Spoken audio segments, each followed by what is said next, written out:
রাজারহাট বিষ্ণুপুর ২ নম্বর গ্রাম পঞ্চায়েতের প্রধান অভিজিৎ নস্কর এক গুরুত্বপূর্ণ পদক্ষেপ গ্রহণ করলেন। বৃক্ষরোপণ আজ কর্মসূচি নিলেন, বন মহোৎসব নাম দিয়ে। আজ সারা পৃথিবীর মানুষের কাছে একটা লড়াই বিশ্ব উষ্ণায়নের বিরুদ্ধে। যেভাবে প্রকৃতি, যেভাবে পরিবেশ তার ভারসাম্য হারিয়ে ফেলছে, সেখানে দাঁড়িয়ে রাজারহাট বিষ্ণুপুর ২ নম্বর গ্রাম পঞ্চায়েত একটা সাহসী এবং গুরুত্বপূর্ণ পদক্ষেপ নিল যে তারা ৪,০০০ চারা গাছ, ফলের গাছ এবং বৃক্ষ সব নিয়ে ৪,০০০ চারা গাছ আজ বিতরণ করলে রাজারহাট বিষ্ণুপুর ২ নম্বর গ্রাম পঞ্চায়েতের বিভিন্ন পার্টির সদস্যদের হাতে, এবং তাদের মাধ্যমে গ্রামের বাসিন্দারা, গ্রামের মানুষজন তারা কিন্তু এই চারা গাছ পেয়ে যাবে। আমরা দেখছি যে রাজারহাট নিউ টাউনের দুটি অংশ, একটা হচ্ছে নিউ টাউন আন্তর্জাতিক শহর, আর একটা হচ্ছে সবুজের রাজারহাট। রাজারহাট নিউ টাউনের প্রাণ রাজারহাটের গ্রামীণ অঞ্চল, সেই সবুজ কিন্তু ক্রমশ একটু একটু করে কমে যাচ্ছে। তার কারণ হিডকো অধিগ্রহণ করায় এখানে বহুতলের আবাসন কিন্তু নির্মাণ হচ্ছে, এবং প্রশাসনের নজর এড়িয়েই কিন্তু সেই সমস্ত কোম্পানি, সেই সমস্ত প্রমোটাররা তারা নির্বিচারে নির্দ্বিধায় গাছ কাটছে, বৃক্ষ নিধন করছে, কিন্তু সেই তুলনায় কিন্তু গাছ রোপণ করা হচ্ছে না। গাছের বিকল্পই গাছ, যে কথাটা রাজারহাট বিষ্ণুপুর ২ নম্বর গ্রাম পঞ্চায়েতের প্রধান অভিজিৎ নস্কর বললেন যে গাছের বিকল্প গাছ, তাই আমরা গাছ লাগাচ্ছি।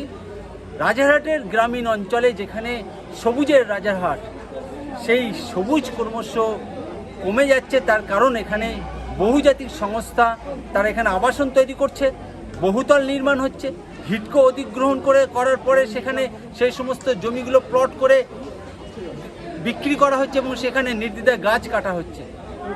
সেই গাছের খামতি পূরণ করার জন্য আজকে কিন্তু রাজারহাট বিষ্ণুপুর ২ নম্বর গ্রাম পঞ্চায়েতের প্রধান অভিজিৎ নস্কর উদ্যোগ গ্রহণ করলো, এবং এই কর্মসূচিতে উপস্থিত ছিলেন রাজারহাট নিউ টাউনের বিধায়ক তাপস চ্যাটার্জি, রাজারহাট পঞ্চায়েত সমিতির সভাপতি প্রবীর কর, এবং রাজারহাট স্যার রমেশ ইনস্টিটিউটের প্রধান শিক্ষক বিপ্লব মিত্র সহ বিশিষ্ট সমাজসেবীরা ছিলেন, এবং পঞ্চায়েত সদস্যরা ছিলেন, এবং জনস্বাস্থ্যের কর্মদক্ষ শাবনাম নাজ মণ্ডল ছিলেন, তপতি নস্কর ছিলেন, এছাড়া হাবিব আহমেদ ছিলেন,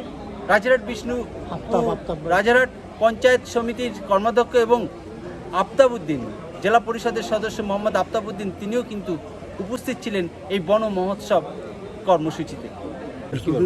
বন মহোৎসব করছে, খুবই ভালো উদ্যোগ, ভালো প্রোগ্রাম। আমাদের পশ্চিমবঙ্গ সরকার চাইছে সব জায়গায় এটাকে একটা আন্দোলন ছড়িয়ে দিতে, চেতনার আন্দোলন, ঐক্যমতের ভিত্তিতে সকলে মিলে দেখবেন এই কাজটাকে করার চেষ্টা করছে। পঞ্চায়েত খুব পরিকল্পিতভাবে এই কাজগুলো করছেন। আমরা সবসময়, আমি বিধায়ক হিসেবেও আমরা নামছি, আমাদের পশ্চিমবঙ্গ সরকার নির্দেশ দিয়েছে যে অর্থ এবং গাছ দিচ্ছি যাতে এটা নিয়েও আমরা সবাইকে যুক্ত করে করতে পারি। পঞ্চায়েত লেভেলে করবে, পঞ্চায়েত সমিতি লেভেলে করবে, সব জায়গায়। জেলা পরিষদেও গতকালকে বন মহোৎসব করেছে, আমাদের বিধানসভাতেও বন মহোৎসব হয়। সারা পৃথিবীতে আজকে উষ্ণায়ন হচ্ছে প্রধান শত্রু, তার বিরুদ্ধে সমস্ত পৃথিবীর মানুষ তার বাঁচার সাথে, আগামী দিনের সুনাগরিকত্বের সাথে এই আন্দোলনকে আমরা এগিয়ে নিয়ে যাব। রাজারহাটের গ্রামীণ অঞ্চলের গাছ কিন্তু ক্রমশ কমে যাচ্ছে। বহুজাতিক সংস্থা থেকে শুরু করে বিভিন্ন আবাসন কোম্পানি তারা ঘর করছে, আবাসন তৈরি করছে, কিন্তু সেই পরিমাণে গাছ লাগাচ্ছে না। কি বলবেন? বিষয়টা একদম সঠিক। মানে যেভাবে গাছ কাটা চলছে, এই ধারা যদি বজায় থাকে আর ২০-৩০ বছর, তাহলে নিশ্চিতভাবে আগামী দিনে আমরা আরও বিপদের সম্মুখীন হব। তার জন্যই আমরা চেষ্টা করছি মানুষ সচেতন না হলে কিচ্ছু হবে না। একদিকে যেমন গাছ দেওয়া হচ্ছে, তার সাথে সাথে মানুষকে সচেতনও করা হচ্ছে। যার যেটুকু যেরকম ফাঁকা জায়গা আছে, তারা যেন নিজেদের মতো করে একটা গাছ অন্তত বসায়। সবাইকে বলবো আমি গাছ লাগাতে। একটি গাছ একটি প্রাণ, কারণ হচ্ছে গাছ আমাদের অক্সিজেন প্রদান করে। দেখুন, বিশ্ব উষ্ণায়নকে রুখতে গেলে গাছের বিকল্প কিছু নেই, ঠিক আছে? তার জন্যই আমাদের পঞ্চায়েত থেকে উদ্যোগ নেওয়া হয়েছে। আমাদের পঞ্চায়েতের পক্ষ থেকে আজকে ৪,০০০ চারা গাছ, ফল এবং বৃক্ষ দুরকমই গাছ আমরা পঞ্চায়েত থেকে দিয়েছি।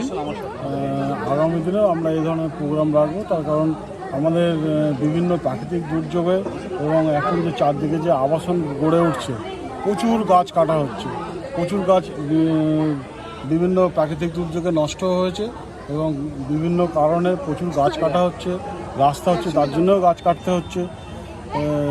কিন্তু বিকল্প তার কিছু হচ্ছে না। গাছের বিকল্প গাছই একমাত্র। তার জন্য আমরা গাছ কিছুটা হলেও চেষ্টা করছি গাছ লাগানো, এবং আমরা প্রত্যেক বছর পঞ্চায়েত থেকে এইভাবে আমরা গাছ লাগাতে থাকবো।